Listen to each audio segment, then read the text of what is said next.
재산과 소비를 시작하겠습니다. 일하는 수단과 소비 대상의 집합인 재산에는 개인이 소유한 재산과 사회가 소유한 재산이 있고, 그러한 재산들은 가치가 있다고 생각되는 재산과 가치가 없다고 생각되는 재산으로 나누어진다. 그래요. 한국은 시장 지배 시대 제도에 입각해서 세워진 국가이죠. 그러한 곳에서는 사유재산이 인정이 되죠. 사유재산이 무조건 인정된다고 하면 안 된다는 거예요. 또 사유재산이 인정되는 정도도 사회마다 다르겠죠. 사회는 이제 통상 국가로 조직되어 있으니까 사회가 소유했다 이러면 뭐 통상 뭐 정부가 소유했거나 뭐 정부가 출자한 공공기업이 소유한 재산이겠죠. 그렇게 되는 것이고, 그래요. 개인이 소유한 재산은 사유재산의 인정은 제도에 따라 다르다. 공산주의 사회에서는 인정이 안 되겠죠. 사회주의 국가나 사유재산을 부정하니까 원칙적으로는 뭐 시장과 사유재산 민간 기업을 부정하잖아요. 그러한 곳에서는 그래요. 사유재산이 인정되지 않으니까 개인이 소유한 재산 같은 것은 인정 안 되겠죠.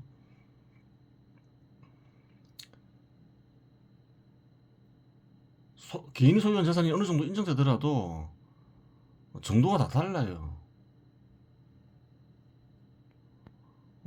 고등용융과에서는 신분제도가 있잖아요.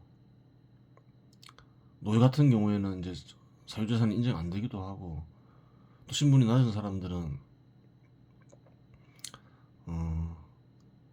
어떤가요? 재산을 어느 정도 인정하더라도 잘 보장이 안 되잖아요. 관리들이 수탈하고 신분 높은 사람들이 수탈하고 권력으로 그런 경우가 허다하죠. 그래요. 그러한 재산들은 가치가 있다고 생각되는 재산과 가치가 없다고 생각되는 재산으로 또 나누어진다. 다시 나누어지죠. 전자의 분류는 소유주에 따른 분류이고, 후자의 분류는 가치 여부에 따른 분류이다. 개인 재산이냐 뭐 정부 재산이냐 이런 것은 소유주에 따른 분류죠. 가치 있냐 없냐는 이제 가치 여부에 따른 분류죠. 언급한 바를 그림으로 표시하면 다음과 같다. 그림 9. 재산 분류도 1. 재산은 뭐라 했나요? 기본적으로 일하는 수단과 소비 대상의 집합이다. 우선 1차적으로 이렇게 분류한 그림을 그릴 수 있겠죠. 일하는 수단과 소비 대상의 집합인 재산은 다음과 같이 분류될 수 있다. 재산, 소유주에 따라서 분류해 보는 거죠. 개인 재산과 사회 재산이 있다. 그래요. 또 개인 재산, 사회 재산도 어떻게 나누어지나요? 가치 있는 재산, 가치 없는 재산. 가치 있는 재산, 가치 없는 재산. 둘 다 그렇죠.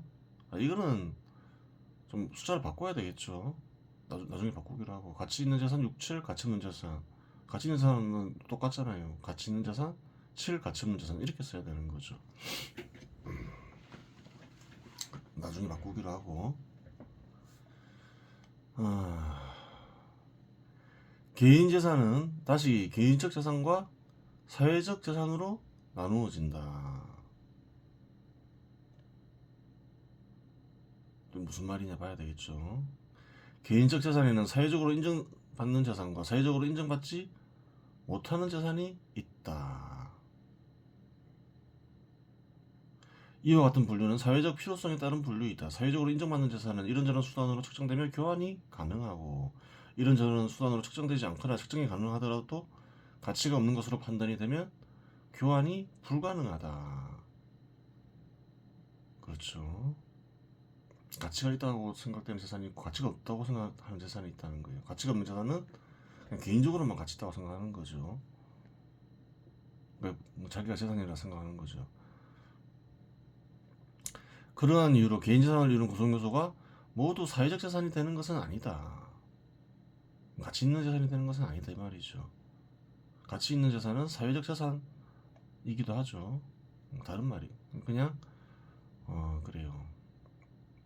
사회적 재산을 풀었으면 가치 있는 재산이 되는 거죠.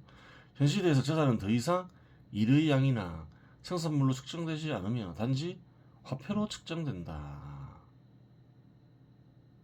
그렇죠. 이제 현 시대에서 화폐가 널리 유통된 곳에서는 화폐로 측정되지 뭐 쌀이나 밀과 같은 곡물로 측정되지는 않죠. 생산물로 측정되지는 않죠.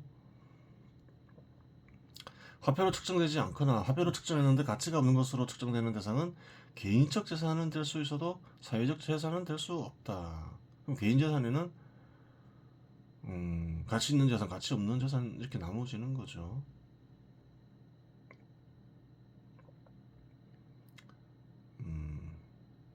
개인적 재산은 개인이 소유한 재산 중 재산 분류도 1에서 5 가치 없는 재산에 해당된다.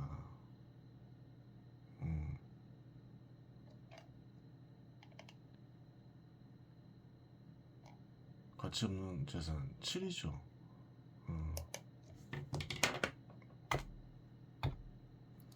사회적 재산은 원래부터 사회적 재산이기 때문에 사회적 재산인 경우가 있다. 이게 무슨 말이냐?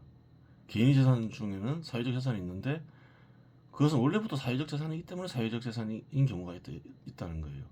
통상 시장에서 거래되는 대상은 사회가 필요로 하는 대상들이다. 시장에서 특정 개인만 필요로 하는 대상을 거래하지는 않죠. 그래요. 어느 정도 수요자들이 있어야 거래가 되지. 공급자가 자기만 필요하다고 생각하는 걸 공급할 수는 없잖아요. 그러한 대상을 개인이 구매를 통해 소유하게 되면 그러한 대상은 개인 소유의 사회적 대상이 된다. 이제 무슨 말인지 알겠죠? 왜 개인이 보유한 사회적 재산 중에는 원래부터 사회적 재산이 있다. 그 이유는 무엇인가? 시장에서 거래된 재산이기 때문이다. 시장에서 거래되는 것은 원래부터 사회적 재산이다. 사회적 가치가 있는 재산이다. 가치가 있는 재산이다. 그렇겠죠. 즉 재산 분류도 2에서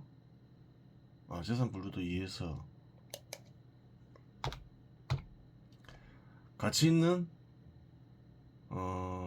재산에 해당되기 때문에 개인이 소유가 되었을 때 자연히 사회적 재산이 되는 것이다. 그렇죠. 재산 분류도 1에서 2 개인 재산 중 가치 있는 재산과 3 사회적 재산 중 가치 있는 재산은 사회적 재산에 해당된다. 사회적 재산은 가치 있는 재산이라 했죠. 사회적 재산에는 가치 있는 재산인데 이 중에는 개인이 소유한 가치 있는 재산이 있고 사회가 소유한 가치 있는 재산이 있다 이 말이죠. 그림을 보면서 이해하면 되죠.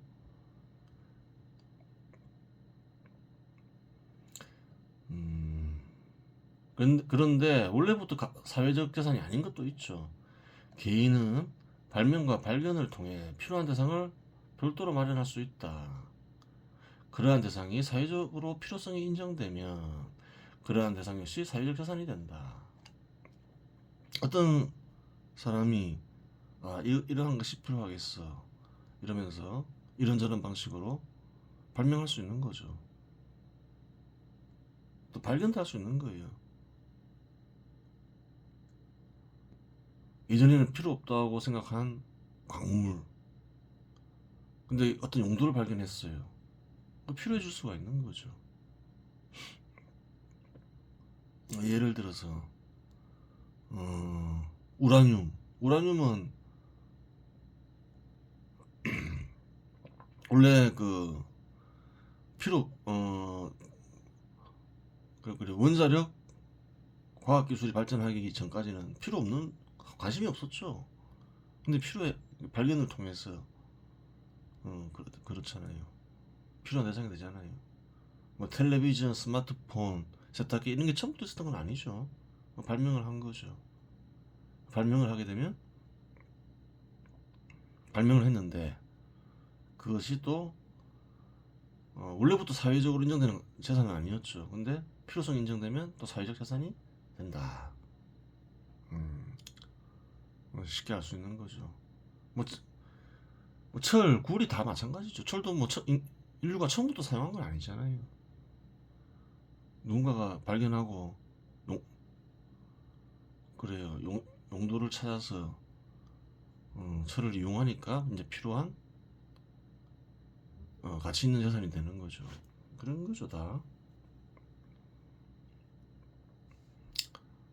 통상 이제 개인의 발명이나 발견에서 시작하는 거니까 사회가 소유한 가치 있는 재산도 처음 시작은 개인 재산 중에 가치 있는 재산에서 시작한다고 봐야 되는 거죠. 그 도면을 보면서 이런저런 생각을 해볼 수 있는 거예요. 왔다 갔다 하겠죠. 또 개인 재산 중 가치 있는 재산은 또 뒤에 가면 사회 원래부터 있는 이제 사회 재산 중에 가치 있는 재산이었고 왔다 갔다 하는 거예요. 그러니까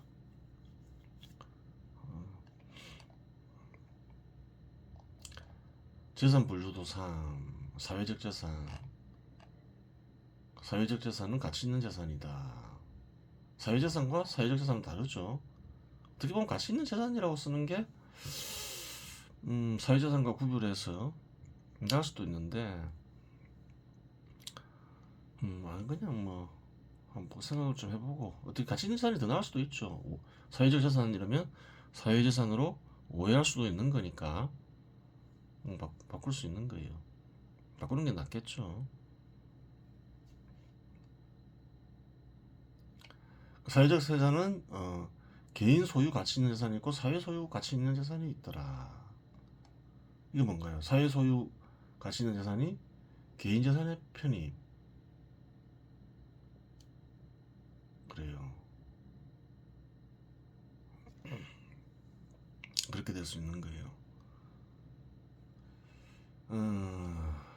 그렇게 되면 이제 개인 소유 가치 있는 재산이 되는 거죠. 원래부터 있는 사회적 재산이 개인 소유에 편입된 경우이죠.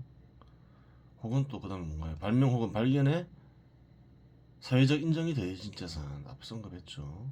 이런 경우에도 사회적 재산이 된다. 가치 있는 재산이 된다. 개인 소유. 그래요. 분류도는 많이 나올 수가 있는 거죠. 기본적인 것만 언급해서 그렇지 많이 나올 수가 있어요.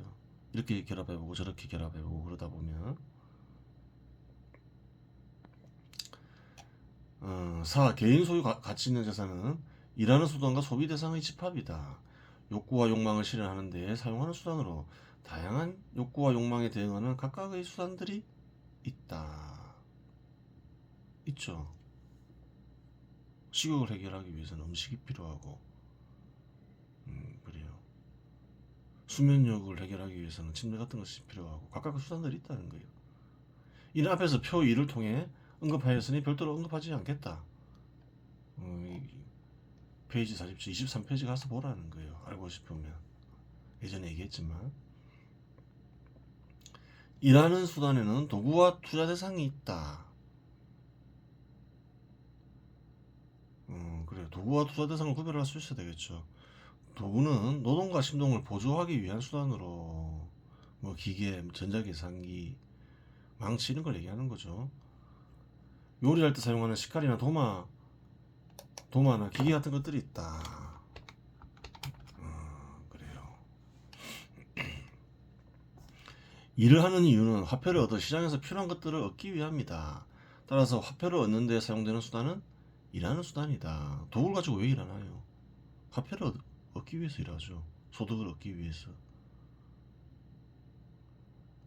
그러면 도구만 그런 역할을 하냐는 거예요. 투자 수단도 그런 역할을 하죠. 은행에 예금을 했어요. 채권자가 되겠죠. 나중에 설명하고 주식을 샀어요. 뭐 배당금 받고 또 주가가 올라가면 이익을 얻을 수 있잖아요. 화폐를 얻기 위해서 일하잖아요. 그러니까 그러한 것들에 대한 투자도 일하는 수단이 되는 거죠. 얘기했죠. 인간이 사용하는 것들에는 일하는 수단과 소비 대상 그 둘밖에 없다. 둘 중에 하나다. 다른 거 없다는 거예요. 금이나 은 같은 기금속, 보석, 골동품, 그림, 현 시대에 유행하는 가상화폐는 시세 차익을 통한 화폐를 얻는 수단으로 이용될 수 있다. 그럴 경우 그러한 것들은 일하는 수단이 된다. 왜? 소득을 얻기 위해서 하는 활동이 일이니까. 그렇게 되는 거죠. 하다 보면 이럴 수도 있겠지만 원래 목적은 돈을 벌기 위해서잖아요. 그러니까 일하는 수단이 되는 거죠. 이외에도 화폐가 있는데 화폐는 구매하는 활동에 이용하고 구매하는 활동은 필요한 것을 얻기 위한 일 중 하나이다. 따라서 화폐는 일하는 수단으로 분류된다고. 화폐는 뭐냐? 화폐로 구매하는 활동은 뭐냐? 소비하는 게 아니잖아요. 뭐 식욕을 해결한다거나 뭐 성욕을 해결한다거나 그런 게 아니잖아요. 그런 한 것을 해결하기 위해서 구매하는 것이니까 일종의 일이죠. 일의 연장이죠. 그러니까 화폐는 일하는 수단이다. 그렇게 되는 거예요. 꼭 분류하자면. 화폐와 구별되는 것으로 예금이 있다. 사람들은 예금을 보고 화폐라고 생각할 수가 있죠. 예금이 화폐냐, 구별할 수 있으면 좀 경제적 식견이 있는 거예요. 많은 사람들은 예금은 화폐라고 생각하는데 화폐를 은행에 비축하면 은행은 그 화폐로 무엇을 하는가? 은행은 비축되는 화폐들을 모아 이자를 얻기 위해 대출한다. 그렇죠. 어떤 이가 예금해놓고 이거는 화폐다 이래 생각하는데 은행에 그 화폐가 있냐는 거예요. 단순히 은행이 화폐를 비축하고 있냐는 거예요. 빌려줘 버리죠. 그래야지 은행도 이익을 남겨서 예금한 이에게 이자를 줄 수가 있잖아요. 예금하는 이의 목적은 무엇인가? 1차적 목적은 비축이지만 또 다른 목적은 이자를 얻기 위함이다. 그렇죠. 서로가 서로에게 대출하는 거죠. 예금하는 이는 은행에 대출을 하는 거죠. 이자 받기 위해서. 또 은행은 더 큰 이자를 벌기 위해서 또 대출하는 거고 그런 관계죠. 즉 예금 통장은 은행에 비축한 화폐와 계약에 따른 이자를 청구할 수 있는 채권이지 화폐가 아니면 예금이 화폐를 얻기 위한 수단으로 이용되는 이상 일하는 수단으로 분류된다. 그렇게 되는 거죠. 일하는 수단이죠. 그래요. 단순히 이자를 얻는 게 목적이 아니면 쓰기 편하게 집에 숨겨놓을 장롱에 숨겨놓을 수 있잖아요. 또 그것도 위험이 있으니까 그렇게 또 은행이 비축하는 것이기도 하겠죠. 언급한 내용을 그림으로 정리하면 다음과 같다. 재산 분류도사. 개인재산. 개인재산은 일하는 수단과 소비 대상으로 분류된다. 일하는 수단은 도구와 투자 대상으로 또 분류된다. 투자 대상은 이익 발생 대상과 시세 차익 대상으로 나누어진다. 보겠습니다. 투자 대상에는 이익 발생 대상과 시세 차익 대상이 있다. 이익 발생 대상은 일정 기간 시세 차익과 무관하게 이익을 발생시킬 수 있다. 시세 변동과 상관없이 이익을 발생시킬 수 있다는 거예요. 뭐 배당금을 주는 주식이나 이자를 주는 채권이나 임대한 주택은 월세를 받을 수 있죠. 사업체는 사업체 소유자가 소득을 얻기 위해 만든다. 사업체의 소유권을 분할하여 만든 것이 지분이다. 그렇죠. 사업체가 이익을 발생시키면 지분을 통해 이익을 배당받을 수 있다. 사업체의 이익은 확정적이지 않기에 사업체의 소득과 지분의 이익은 확정적이지 않다. 반면에 계약을 통해 이익을 확정한 투자 대상 또한 있다. 통상 주택이나 화폐와 같은 것들은 빌려줄 때 계약으로 이익을 확정한다. 따라서 투자 대상에도 이익 확정형 투자 대상이 있고 이익 불확정형 투자 대상이 있다. 이익 발생 대상도 또 이렇게 분류가 된다는 거예요. 그래서 재산 분류도는 끝없이 이어질 수 있는 거죠. 끝없이까지는 아니겠지만 굉장히 확장될 수 있는 거예요. 몇 개만 제시했지만 통상 주택이나 화폐 같은 것들을 빌려줄 때 계약으로 이익을 확정한다. 이게 얘기했고, 따라서 이익 발생 대상은 시세 차익 대상이기도 하다. 이익 발생 대상은 왜 시세 차익 대상이 되나요? 그러한 것들의 가격을 구하는 것을 그래요. 비례식으로 유도했죠. 그러한 것들의 가격은 무엇으로 결정되나요? 주로 핵심 요인 2개, 이익과 이자율이 되는 거죠. 반면에 시세 차익 대상은 이익을 발생시키지 않는 대상인데 가격 상승이 가능한 대상이다. 화가의 그림은 화가가 명성을 얻으면 가격이 크게 상승하고 기금속은 화폐 가치가 하락하면 크게 상승한다. 그렇죠. 화폐로 표시되는 기금속. 화가가 명성을 얻으면 가격이 상승하는데 화폐 가치가 떨어져도 그림의 가격은 또 올라가겠죠. 핵심 원인만 적어놓은 거죠. 그러한 대상들은 이익을 발생시키지 않지만 시세 차익으로 화폐를 얻을 수 있으니 투자 대상인 동시에 일하는 수단으로 분류된다. 그렇게 되는 거죠.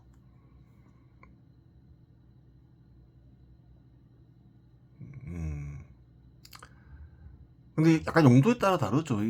용도가 벌기 위한 용도다. 돈을 벌기 위한 용도다. 그럼 일하는 수단으로 분류되지만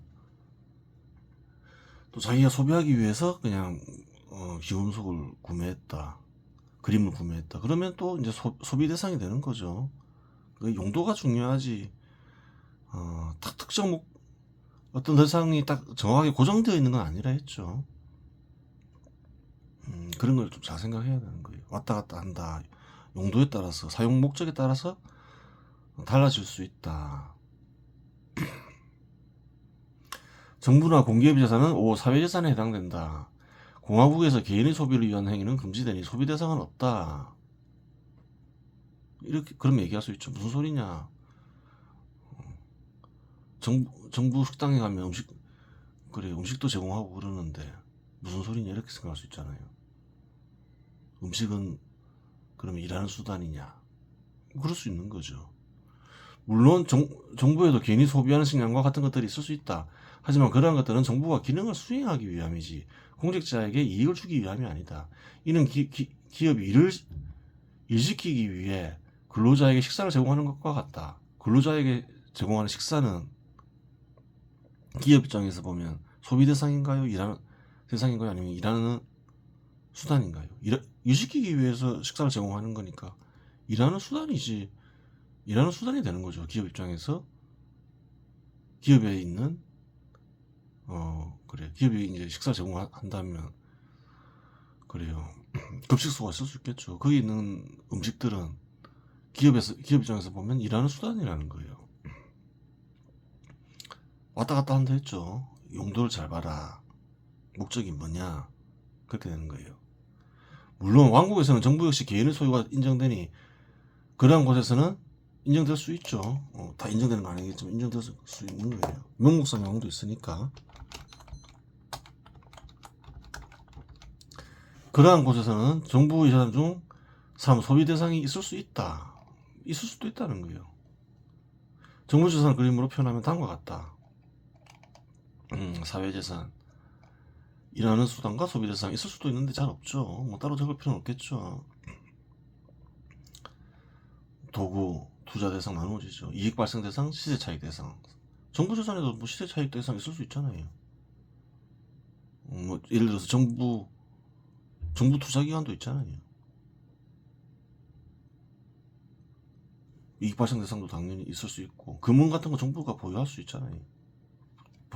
보유하잖아요. 통상 그 같은 경우는 이익 발생 대상 다 있겠죠. 뭐 토지도 있고 뭐 대여도 하고 다 하겠죠. 정부도 건물 있으면 대여할 거고 뭐 정부 기관도 채권 가지고 있을 수 있고 중앙은행 같은 경우에 다 있다는 거예요. 그런데 딱 보면 어떤가요? 사회재산과 개인재산의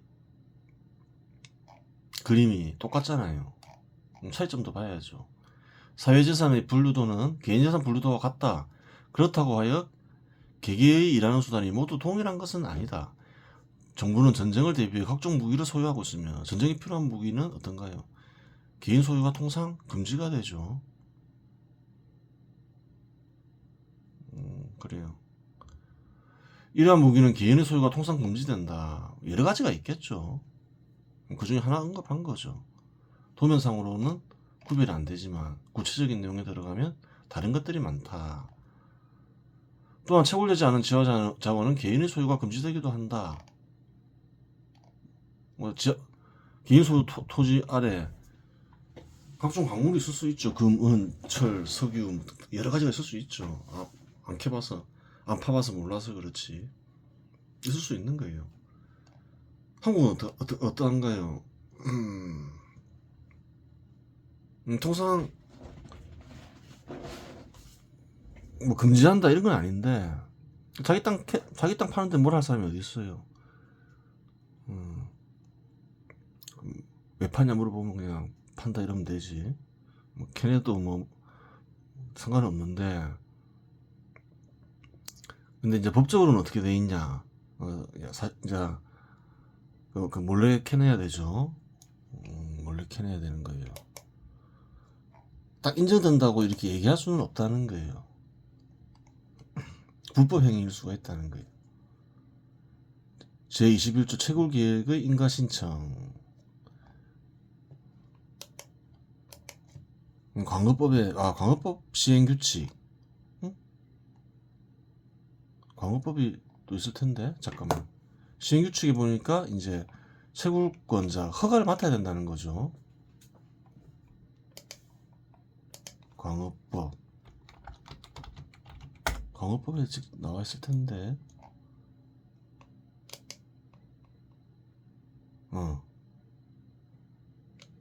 이게 낫겠죠. 국가는 채굴되지 아니한 광물에 대하여 채굴하고 취득할 권리를 부여할 권능을 가진다. 그 채굴은 뭔가 정부가 허락을 해야 된다 이 말이죠. 허가를 해야지 캘 수 있다. 이것보다는 광업법이 낫겠다 이렇게 생각하는 거죠. 광업법 시행령보다는.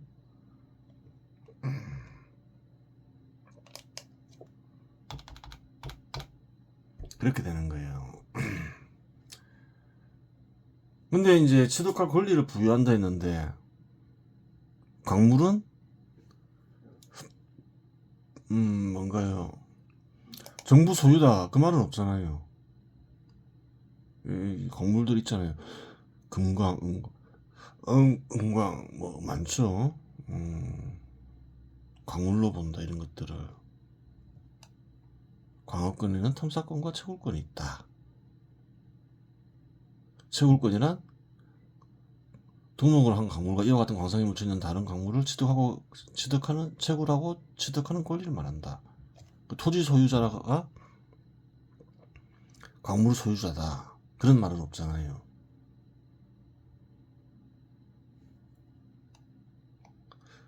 제4조를 보면 채굴되지 아니한 광물은 채굴권의 설정 없이는 채굴할 수 없다. 함부로 채굴할 수 없게 해놨죠. 그렇게 되는 거예요. 이것도 넣으면 되겠죠. 그렇게 되는 거예요. 그러면 사실상 광물은 토지에 부속된 광물은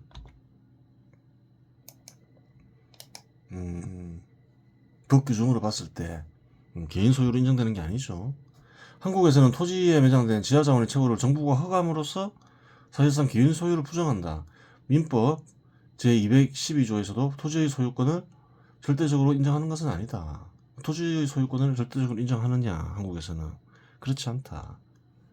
민법에도 그렇게 제한을 하고 있다. 토지의 소유권은 정당한 이익 있는 범위 내에서 토지의 상하에 미친다. 민법 22조. 그래요. 띄어쓰기를 안 해놨네.